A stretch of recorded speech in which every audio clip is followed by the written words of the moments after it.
नमस्कार प्रिय विद्यार्थियों, आप सभी का आपके अपने YouTube channel today content information पर स्वागत है। दोस्तों, आज इस वीडियो में हम 12th क्लास हिंदी साहित्य का मॉडल पेपर 2 है जो आज इस वीडियो में सोल्व करेंगे। इससे पहले हमने हिंदी अनिवार्य के मॉडल पेपर जो 1 से लेकर 4 तक सोल्व कर चुके हैं। इंग्लिश का फर्स्ट और भूगोल और पॉलिटिकल का जो पेपर है वो सोल्व कर चुके हैं। उन वीडियो को नहीं देखा तो प्ले लिस्ट में जाकर के अवश्य देखिएगा। और इन फ्री पीडीएफों को फ्री में अगर आप पाना चाहते हैं तो हमारे Telegram group RBSC class 6 to 12 को ज्वाइन ज़रूर करिए, जिसकी लिंक डिस्क्रिप्शन में दे रखी है, जहां पर आपको ये संपूर्ण पीडीएफ हैं जो संजीव डेश्वर की आपको फ्री में अवेलेबल होने वाली है। तो वहां से जाकर के आप ज्वाइन करके इन पीडीएफ्स को फ्री में पढ़ सकते हो। तो चलिए दोस्तों, शुरू करते हैं आज के हमारे इस मॉडल पेपर को और जानते हैं इसमें किस प्रकार के जो क्वेश्चन है वो पूछे गए हैं। तो हमारा पहला सवाल है यहाँ पर खंड ए में कि निम्नलिखित वस्तुनिष्ठ प्रश्नों की उत्तर अपनी उत्तर पुस्तिका में लिखिए। जहाँ पर पहला सवाल है, अरे जब फूट जाई तबे चलत आवे कथन से चौधरी साहब की किस मनोवर्ती का आभास होता है? वे आलसी थे, वे स्वावलंबी थे, वे रईस प्रकृति के थे और वे नौकरों पर आश्रित नहीं थे। तो इस किस मनोवर्ती का आभास होता है इस वाक्य में? तो इस वाक्य में होता है वे रईस प्रकृति के थे। यहाँ पर स ऑप्शन जो हमारा करेक्ट आंसर हो जाएगा। अगला है, रामगिरी आश्रम में कालिदास द्वारा मेघों को किसके द्वारा अर्घ्य जो है दिया गया? तो किसके द्वारा दिया गया था? अलकनंदा के जल से, शिरीष के फूलों से, कोटज के फूलों से और वहाँ पाए जाने वाले फलों से। तो यहाँ पर हमारा करेक्ट आंसर हो जाएगा कोटज के फूलों से। अगला तीसरा सवाल है, लौटा लो अब ये अपनी छाती पंक्ति में देवसेना क्या लौटाना चाहती हैं? प्रेम, आत्मविश्वास, करुणा, लाज। तो यहाँ पर जो आत्मविश्वास है वो लौटाना चाहती हैं। अगला सवाल है, रुई दिए रहोगे कहाँ लो बहराइबे की पंक्ति में बहराइबे शब्द का आशय है बहलाने का नाटक, बहाना बनाना, बहकने का नाटक और बहरा बनने का नाटक। तो यहाँ पर जो देर है ऑप्शन नंबर 4 बहरा बनने का नाटक है, जो बहरा बहक शब्द का आशय हो जाएगा। अगला हमारा सवाल है, कौन सी कृति प्रेमचंद की नहीं है? मानसरोवर, क्रमभूमि, पेड़ का हाथ और गोदान। तो यहाँ पर जो प्रेमचंद जी की जो कृति यानी प्रेमचंद जी की रचना नहीं इनमें से, तो यहाँ पर जो प्रेमचंद जी की पेड़ का हाथ, ये जो प्रेमचंद जी की रचना है वो नहीं है। यानी मानसरोवर हैं जिनके 8 भाग हैं और जिसमें 301 से अधिक है इनकी कहानियाँ लिखी गई हैं। और जो साहित्य के अंदर जो प्रेम जी है वो कहानीकार के रूप में सबसे प्रसिद्ध हैं। तो कहानीकार के रूप में प्रसिद्ध हैं तो वो प्रेमचंद जी हैं। अगला सवाल है, बिस्कोहर की माटी पाठ की विषय वस्तु किस पर केंद्रित हैं? ग्रामीण जीवन शैली पर, लोक कथाओं पर और लोक मान्यताओं पर, उपयुक्त सभी। तो यहाँ पर हमारा आंसर हो जाएगा उपयुक्त सभी पर। अगला हमारा सवाल है, लेखक को पुराने दिन याद कब आ गए थे? तो लेखक को पुराने दिन जो कब याद आए?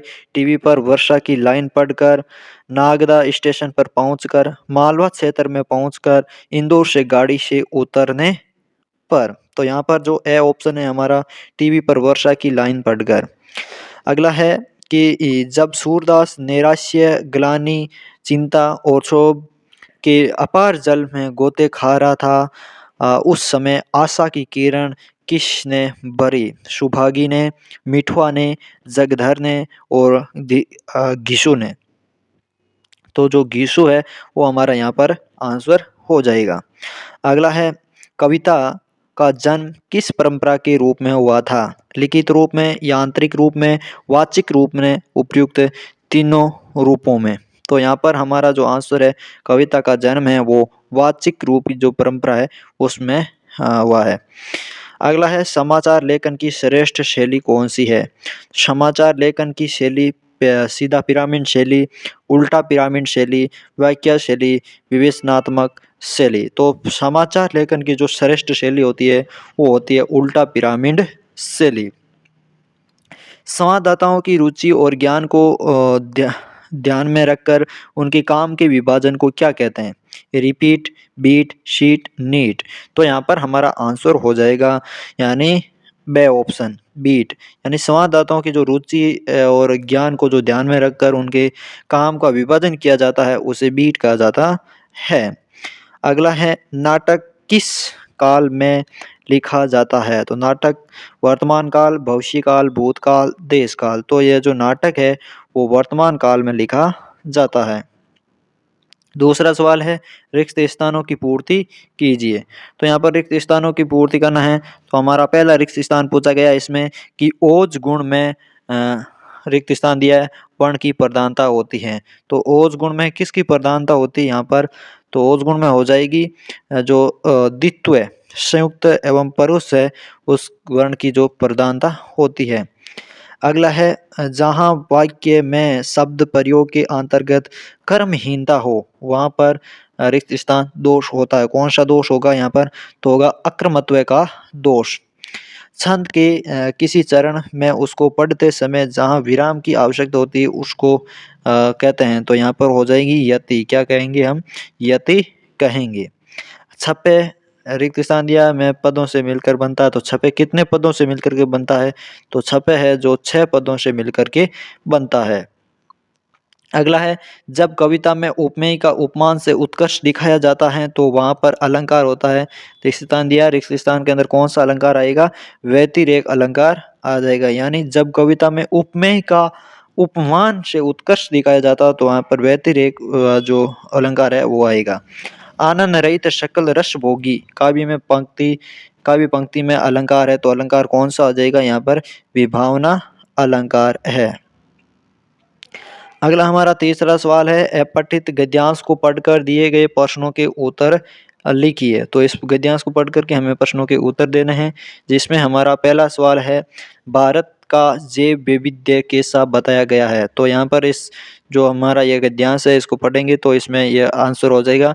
हम इसको पढ़ पढ़ करके बार बार जो अगर इसका आंसर हम इस प्रकार से लिखेंगे तो देख देख करके तो यहाँ पर मिलने में वीडियो में टाइमिंग ज़्यादा लगेगा। तो सीधा आंसर है वो मैं आपको बता देता हूँ। तो भारत का जैव विविधता कैसा बताया गया है? प्राकृतिक संसाधन या प्रकृति की देन है। दोस्तों ये जो गद्यांश और पद्यांश हैं इसको आपको अच्छी तरीके से मिलाना आना चाहिए क्योंकि आपका जो पासिंग मार्क्स हैं इन्हीं से आगे बढ़ते हैं। अगला है भारत की मूल शक्ति क्या है? तो भारत की जो मूल शक्ति है वो भारत के देश की मूल शक्ति यहाँ पाए जाने वाले विभिन्न खनिज पदार्थ हैं। अगला सवाल है भारत की औद्योगिक परिकल्पना का आधार क्या है और क्यों है? तो हमारी औद्योगिक परिकल्पना का आधार प्राकृतिक संसाधन है जिनसे हमारे जीवनोपयोगी वस्तुओं का निर्माण होता है। अगला सवाल है हमारे आसपास क्या क्या है? तो हमारे पास विविध प्रकार के जीव, अच्छी जलवायु, वन प्रदेश और खनिज पदार्थ आदि हैं। अगला है भारत में होने वाली वार्षिक वर्षा को संपूर्ण देश में फैलाने का क्या परिणाम होंगे? तो हमारे देश में होने वाली वार्षिक वर्षा को संपूर्ण देश में फैला दिया जाए तो पानी 1 मीटर की गहराई तक दिखाई देगा। और अगला सवाल है प्रस्तुत गद्यांश का समुचित शीर्षक दीजिए। तो हमारे भारत देश का जैव वैविध्य बहुत ही समृद्ध बताया गया है जिसमें विविध प्रकार के जीव जंतुओं की बहुलता है। अगला हमारा सवाल नंबर 4 है जो अपठित पद्यांश को पढ़कर दिए गए प्रश्नों के उत्तर लिखिए। तो ये जो पद्यांश दिया गया है यह अवसर है स्वर्णिम सुयुग को सुयुग है खोने इसे नादानी में रंगरेलियों में छेड़छाड़ में मस्ती में मनमानी में तरुण विश्व की बागडोर ले तू अपने कठोर कर में स्थापित कर रे मानवता बर्बर नरशंस के उर में दंभी को कर ध्वस्त धरा पर अस्त्र त्रस्त पाखंडों को करुणा शांति स्नेह सुख भर दे बाहर में अपने घर में यौवन की ज्वाला वाले दे अभयदान पद दलितों को तेरे चरण शरण में आहत जग आसमान श्वास कहे। यह जो एक कविता है, जिसका जो पद्यांश है, इसका हमें इन क्वेश्चन दिए गए हैं इस पद्यांश के, इनका आंसर देना है। तो ये अवसर है स्वर्णिम सुयुग ने किस अवसर को स्वर्ण युग कहा है। तो यहाँ पर कवि ने कहा है कि जो स्वतंत्रता प्राप्ति के साथ देश में तरुणों और जो युवा शक्ति के सदुपयोग का मौका है वो मिलने को स्वर्णिम सुयुग कहा है। तो यहाँ पर अगला दूसरा सवाल है, विश्व की बागडोर किसके हाथों में शोभा पाती है, क्यों। तो विश्व की बागडोर तरुणों अर्थात युवाओं के हाथों में शोभा पाती है, क्योंकि वे ही प्रगति के कर्णधार होते हैं तथा मानवता स्थापित कर सकते हैं। अगला सवाल है, दे अभयदान पर दलितों को पंक्ति का आशय स्पष्ट कीजिए। तो इसका आशय यह है कि जो सदियों से शोषित पद दलित वर्ग और तुम अपनी वीरता के बल पर भय रहित करके अभयदान दो, अर्थात तुम्हें उन्हें सुखी व निर्भय कर दो। अगला है, कवि ने किसके हृदय में मानवता स्थापित करने को कहा है। तो कवि ने बर्बर नरसंस यानी व्यक्ति के हृदय में मानवता स्थापित करने को कहा है। अगला सवाल है कि कवि ने किसको धरा पर ध्वस्त करने को कहा है और किससे कहा है। तो कवि ने जो युवा व्यक्तियों को कहा है, यानी युवा शक्ति है, उसको कहा है कि दम्भी व्यक्ति को अस्त्र त्रस्त पाखंडों को धरा पर ध्वस्त कर मानवता का संचार कर दो। अगला है, प्रस्तुत पद्यांश के लिए उचित शीर्षक लिखिए। तो उचित शीर्षक हो जाएगा तरुण या फिर नवयुवक। फिर है खंड बे, जिसमें निम्नलिखित प्रश्नों के उत्तर अधिकतम 40 शब्दों में दीजिए। जहाँ पर पांचवा सवाल है हमारा कि चार हाथ लघु कहानी शोषण पर आधारित व्यवस्था का जो पर्दाफाश करती है स्पष्ट कीजिए। तो चार हाथ कहानी में व्यंजित किया गया है कि मिल मालिक या पूंजीपति अधिक मुनाफा कमाने के लिए मजदूरों का अनेक प्रकार से शोषण उत्पीड़न करते हैं, उन्हें निर्जीव कल पुर्जे मानते हैं और मजदूर भी लाचारी में कम मजदूरी पर भी काम करने को विवश रहते हैं। और इस तरह जो प्रस्तुत कहानी है वो शोषण पर आधारित व्यवस्था का पर्दाफाश करती है। अगला सवाल है, मनोकामना की गांठ भी अद्भुत अनूठी इधर बांधो उधर लग जाती है कथन के आधार पर पारो की मनोदशा का जो वर्णन है वो कीजिए। तो यहाँ पर प्रस्तुत कथन से पारो की मनोदशा का पता चलता है कि उसने संभव से मिलन हो और इस मनोकामना से मनसा देवी पर एक चुनरी चढ़ाने का संकल्प लिया था, क्योंकि पहली मनोकामना की गांठ का फल तो उसने देख लिया था कि जिसके मिलने की संभावना नहीं थी वह लड़का स्वयं चलकर उसके पास आ गया था। और पारो के उक्त कथन से पता चलता है कि वह संभव से प्यार करने लगी थी। अगला सवाल है 7 नंबर, मैं जानते निज नाथ स्वभाव। इन पंक्तियों के माध्यम से राम की किन विशेषताओं का उल्लेख किया गया है। तो भरत जी कहने लगे कि मैं अपने प्रभु श्री राम के स्वभाव के बारे में अच्छी तरह जानता हूँ। वे अपराधी पर भी क्रोध नहीं करते, वे दयालु एवं सबसे स्नेह रखते हैं। मुझ पर भी उनकी है जो विशेष कृपा है। खेल में भी वे कभी अप्रसन्न नहीं होते। उन्होंने कभी बचपन में भी मेरा अहित नहीं किया। वे अपने परिजनों की भावनाओं का पूरा ध्यान रखते हैं और वे सदैव और सभी का जो है हित ही करते हैं। अगला 8 नंबर सवाल है हमारा कि मैं स्वीकार करूं मैंने पहली बार जाना हिमालय किधर है। ये प्रस्तुत पंक्तियों का भाव स्पष्ट कीजिए। तो प्रस्तुत पंक्तियों का भाव यही है कि कवि को पहली बार ये आभास हुआ कि हिमालय की दिशा उधर ही है जिस तरफ व्यक्ति की सोच होती है। हर व्यक्ति का यथार्थ अपने अनुसार होता है। बालक का ध्यान महत्वपूर्ण अपनी पतंग पर था। इसमें बालक की सहजता एवं आत्ममुग्धता व्यंजित हुई हैं। दोस्तों, अगर आप 12th क्लास में पॉलिटिकल और हिस्ट्री में पूरे में से पूरे नंबर लाना चाहते हैं तो हमारे ORJAT ऐप पर नाममात्र की शुल्क में आपको कोर्स अवेलेबल करवाया गया है, जिसमें आपको संपूर्ण कोर्स है वो अवेलेबल होगा। वीडियो भी होंगे उसमें, पीडीएफ्स जो ई नोट्स के रूप में होगी वो भी मिलेंगी। जो पुराने पेपर आज पिछले पेपरों जो पिछले सालों पेपर हुए हैं बोर्ड के, उन सभी का जो सार संग्रह है उस ऐप में मिलेगा आपको। नाम मात्र की शुल्क के अंदर आपको जो संपूर्ण मटेरियल है वो मिलने वाला है। तो ऐप की लिंक है वो डिस्क्रिप्शन में दी गई हैं। आप अगर अपनी अच्छी तैयारी करना चाहते हैं तो ऐप को इंस्टॉल करके कोर्स परचेज़ करके अपनी तैयारी को बेहतर बना सकते हो। और जो अपना छोटे भाई बहन जो 10th में हैं, उनके लिए सामाजिक और विज्ञान में भी इसी प्रकार का जो कोर्स है वो अवेलेबल है और उनके लिए भी है। अगर आप कोर्स लेना चाहते हैं तो आप ले सकते हैं और ऐप की लिंक है वो डिस्क्रिप्शन में दी गई है। और इसकी पीडीएफ हमारे Telegram group RBSC class 6 to 12 में मिलेगी आपको, जिसकी भी लिंक डिस्क्रिप्शन में दी गई है। अगला सवाल है हमारा कि किस घटना के कारण सूरदास की बदनामी होती है। तो सूरदास की झोंपड़ी अध्याय के आधार पर संक्षेप में उत्तर लिखिए।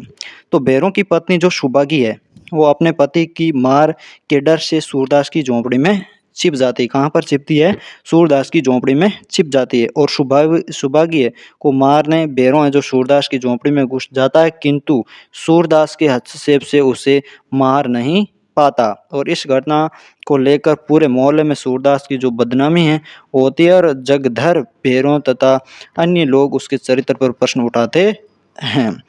अगला सवाल है लेखक विश्वनाथ ने किन आधारों पर अपनी मां की तुलना बतख से की है। तो लेखक विश्वनाथ ने दिलशाद गार्डन के डियर पार्क में बतखों को देखा कि वे अंडे देने के लिए पानी छोड़कर जमीन पर आ जाती है। वे अपने पंखों से ढककर अंडों को सेने का काम करती हैं और यदि कोई अंडा पंखों से बाहर रह जाता है तो उसे बड़ी सावधानी से पंखों के नीचे लाकर उन्हें सुरक्षा प्रदान करती है। लेखक की माँ भी अपने बच्चों की देखभाल है जो इसी प्रकार से करती थी। अगला हमारा महत्वपूर्ण सवाल है वो है समासोक्त शक्ति अलंकार का लक्षण तथा उदाहरण संगति पूर्वक लिखिए। जहाँ संक्षिप्त उक्ति के द्वारा प्रस्तुत और अप्रस्तुत अर्थ का बोध होता है, अर्थात कुछ ऐसे विशेषणों का प्रयोग किया जाता है जिनसे प्रस्तुत और अप्रस्तुत अर्थ का बोध एक साथ हो जाता है, वह क्या होता है? समासोक्ति अलंकार होता है। जैसे उदाहरण दिया गया है यहाँ पर कि सिंधु सेज पर धरा वधु अब तनिक संकुचित बेटी सी, परले निशा की हलचल स्मृति में मान किए सी एंटी सी। यानी इसमें सम्मान विशेषणों के द्वारा धरा यानी पृथ्वी एवं नायिका का वर्णन है जो एक साथ वो किया गया है। अगला सवाल है कहानी का केंद्रीय बिंदु क्या होता है। वेरी मोस्ट सवाल है कहानी का केंद्रीय बिंदु। तो कहानी का केंद्रीय बिंदु है वो है कथानक होता है। कौन होता है? कथानक होता है। कथानक के आधार पर ही जो है कहानी की विषय वस्तु है वर्ण्य विषय का विस्तार होता है और उसी से ही देश काल एवं वातावरण जो निर्धारित है वो किया जाता है। और लेखक का जो कहानी लिखने का जो मुख्य उद्देश्य भी है वो कथानक से ही पूर्ण होता है। अगला हमारा सवाल है वो भी मोस्ट सवाल है कि संवाददाता या रिपोर्टर किसे कहा जाता है। तो जो व्यक्ति किसी विशेष स्थान का समाचार लेकर समाचार पत्र पत्रिका आदि में छापने के लिए जो भेजता है या फिर सीधे दूरदर्शन पर यानी सोशल मीडिया द्वारा समाचार देता हो तो उसे क्या कहते हैं? हम रिपोर्टर कहते हैं। यानी संवाददाता वो है जो हमारे समाचार हमें जो सूचनाएं प्रदान करता है कहाँ पर क्या घटना घटित हो रही है, वही क्या है? रिपोर्टर या संवाददाता हैं। समाचार पर अखबारों में समाचार पूर्णकालिक और अंशकालिक पत्रकार ही लिखते हैं। अगला सवाल है कि विशेष लेखन के विभिन्न क्षेत्रों से किन्हीं 4 क्षेत्रों के नाम लिखिए। तो जो 4 क्षेत्र हैं जैसे व्यापार हो गया, खेल हो गया, विज्ञान प्रौद्योगिकी और कृषि, इन क्षेत्रों में विषय विशेषज्ञ जो पत्रकारों को विशेष प्रशिक्षण देकर ही लेखन कार्य करवाया जाता है जिससे समाचार लेखन एवं पाठकों को समझने में कोई त्रुटि न हो। अगला हमारा 15 सवाल है वेरी मोस्ट सवाल है जयशंकर प्रसाद जी का जो कवि साहित्यिक परिचय वो दीजिए। तो जयशंकर प्रसाद जी का और रामचंद्र जी शुक्ल का यानी 15 और 16 दोनों ही जो है आपके साहित्यिक परिचय से रिलेटिव क्वेश्चन है जो पूछे जाएंगे। तो यहाँ पर जयशंकर प्रसाद जी का जो साहित्यिक परिचय है, जयशंकर प्रसाद भारतीय संस्कृति के प्रभावित ऐसे महाकवि थे जिन्होंने अपनी रचनाओं में भारत भारत भूमि की महिमा, भारतीय जीवन मूल्यों, त्याग, बलिदान एवं राष्ट्रीय जागरण आदि का स्वर है वो व्यक्त किया है। और प्रसाद बहुमुखी प्रतिभा के धनी थे और उन्होंने झरना, आंसू, लहर, कामायनी आदि जो काव्य और अजातशत्रु, स्कंदगुप्त, चंद्रगुप्त, दुर्स्वामिनी आदि है जो नाटक और कंकाल, तितली, इरावती, उपन्यास और आंधी, इंद्रजाल, आकाशदीप आदि है जो कहानी संग्रह लिखे हैं। कहानी, काव्य और कला तथा अन्य निबंध संग्रह की रचना है वो की हैं और सभी विधाओं पर लेखनी इन्होंने चलाई है। तो अगला सवाल है हमारा, रामचंद्र जी शुक्ल का साहित्य परिचय दीजिए। तो साहित्य परिचय देना है रामचंद्र जी शुक्ल का। तो आचार्य रामचंद्र शुक्ल ने भारतीय साहित्य की जो नई अवधारणा प्रस्तुत की है और हिंदी जो आलोचना का नया स्वरूप है वो विकसित किया है। उन्होंने आलोचनात्मक लेखन के साथ ही भाव और मनोविकार संबंधी उच्च कोटि के निबंध भी लिखे हैं। शुक्ल जी की जो प्रमुख रचनाएं हैं और निम्न निबंध संग्रह चिंतामणि जो 4 खंडों में है, रस मीमांसा, जायसी, ग्रंथावली, भ्रमर गीत सार, आनंद कादम्बिनी, पत्रिका, हिंदी साहित्य का इतिहास। तो यहाँ पर जो रामचंद्र जी शुक्ल की सबसे अगर कोई प्रसिद्ध रचना रही है तो हो रही है हिंदी साहित्य का इतिहास।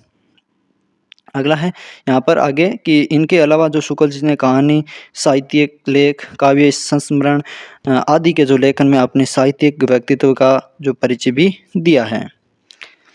फिर है खंड 6 जिसमें 17वां सवाल है हमारा कि वीरे संचान भवे तन चाड़ा का भावार्थ बताते हुए पौष महीने की शीत ऋतु का वर्णन अपने शब्दों में कीजिए। या फिर अथवा में है कवि घनानंद के कवित्व में व्यक्त प्रेम और भक्ति के सुंदर संयोग की जो प्रस्तुत कीजिए। तो जो संयोग होगा वो प्रस्तुत करना है। तो यहाँ पर हम वीरे संचान भवे जो यहाँ पर यह जो पहला है इसका आंसर देख लेते हैं, बाकी की आपको PDF है मिल जाएगी। तो यहाँ पर दे रखा है कि जायसी कृत 12 मासा में वर्णित रानी नागमती अपने पति के वियोग में रात दिन विरह से संतप्त रहती है। सर्दी के महीनों में पौष का महीना अत्यधिक ठंड वाला माना जाता है जिसमें सभी कंपाते हैं और सूर्य के दर्शन भी नहीं होते।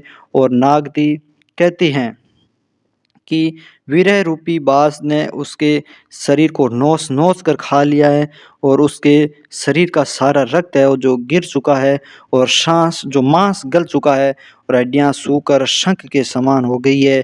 ऐसे में प्रिय के बिना पौष महीना अत्यंत दुखदायी हो गया है। अगला हमारा 18वां सवाल है, जन्म भर के साथी का चुनाव मिट्टी के ढेले पर छोड़ना बुद्धिमानी नहीं, इसलिए बेटी का शिक्षित होना अनिवार्य है। बेटी बचाओ बेटी पढ़ाओ के संदर्भ में विचार कीजिए। और अथवा में है विकास के नाम पर पर्यावरण विनाश एवं विस्थापन की यातना को मनुष्य भोग रहा है, जहाँ कोई वापसी नहीं। पाठ के आधार पर कथन की समीक्षा कीजिए। तो यहाँ पर जो बेटी बचाओ बेटी पढ़ाओ के संदर्भ में जो प्रश्न है यानी पहला, तो यहाँ पर हम इसका आंसर देखते हैं कि बेटियों को बचाने और उन्हें शिक्षित करने हेतु यह योजना प्रासंगिक है। यानी कौन सी योजना? बेटी बचाओ बेटी पढ़ाओ। शिक्षा मस्तिष्क का विकास करती है, समझ विकसित करती है एवं सही मार्ग का चुनाव करने में सहायता प्रदान करती है।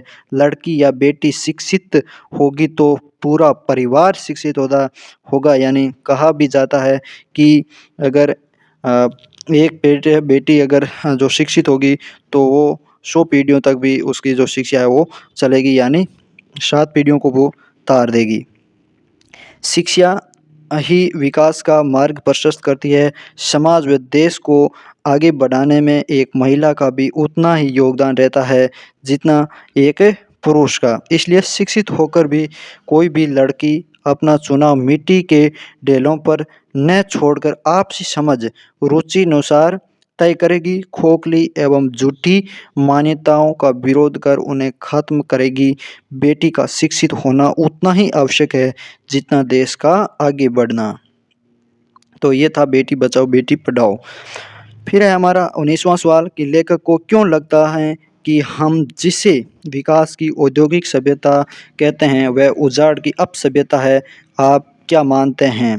और अगला अथवा में संगीत गंध बच्चे विश्वनाथ के लिए सबसे बड़े सेतु हैं, काल इतिहास को पार करने के प्रस्तुत कथन के आधार पर बताइए कि विश्वनाथ का संबंध गंध से किस प्रकार जुड़ा हुआ था।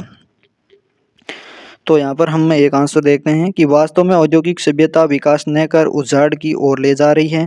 पाश्चात्य दृष्टिकोण से अपनाई गई ये सभ्यता बर्बाद करने वाली है, क्योंकि इस सभ्यता ने पर्यावरणीय असंतुलन पैदा कर दिया है, मौसम का चक्र है जो बिगाड़ कर रख दिया है। इस प्रकार लेखक की पर्यावरण संबंधी चिंता मालवा तक सीमित न रहकर सार्वभौमिक हैं, और लेखक ने अमेरिका की खाऊ उबाऊ जीवन पद्धति, संस्कृति और सभ्यता को स्पष्ट करते हुए कहा है कि यह सभ्यता अपनी धरती को उजाड़ने में लगी हुई है और उसे इससे जो पर्यावरण का है जो विनाश हो रहा है। अगला है यहाँ पर पॉइंट नंबर 3 कि आधुनिक औद्योगिक विकास ने हमें जड़ जमीन से अलग कर दिया है, और इस प्रकार लेखक ने पर्यावरणीय सरकारों को आम जनता से जोड़ दिया तथा पर्यावरण के प्रति लोगों को सचेत किया है। फिर हमारा खंड द है जिसमें जो सप्रसंग जो व्याख्या करनी है हमें गद्यांश की व्याख्या करनी है। तो गद्यांश की व्याख्या और फिर है 20-21वां सवाल, उसमें पद्यांश की व्याख्या है वो करनी है। फिर गद्यांश पद्यांश की व्याख्या के बाद हमारा अगला सवाल है 22वां, जो निम्नलिखित विषयों में से किसी एक पर है जो निबंध लिखना है। तो 4 आपको ऑप्शन दिए गए हैं निबंध, उनमें से किसी एक पर आपको निबंध है वो लिखना है। तो दोस्तों कैसा लगा वीडियो कमेंट करके ज़रूर बताइएगा। आपको इस चैनल पर संपूर्ण जो डेस्क वर्क है हिंदी साहित्य जो आपके 12th क्लास के जितने भी सब्जेक्ट हैं, 10th क्लास के सब्जेक्ट, तो सभी के यहाँ पर आपको जो सोल्व हैं वो मॉडल पेपर सोल्व करवाए जाएंगे। तो आप सभी है जो लगातार हमसे जुड़े रहें, और चैनल को सब्सक्राइब नहीं किया तो सब्सक्राइब ज़रूर करें ताकि आपको हर एक वीडियो की नोटिफिकेशन वो आप तक सबसे पहले पहुँच सकें। और पीडीएफ के लिए टेलीग्राम ग्रुप को ज्वाइन ज़रूर करें जिसकी लिंक आपको डिस्क्रिप्शन में दी गई है। तो दोस्तों मिलते हैं और ऐसे ही नए मॉडल पेपर के साथ, तब तक के लिए धन्यवाद। जय हिंद, जय भारत।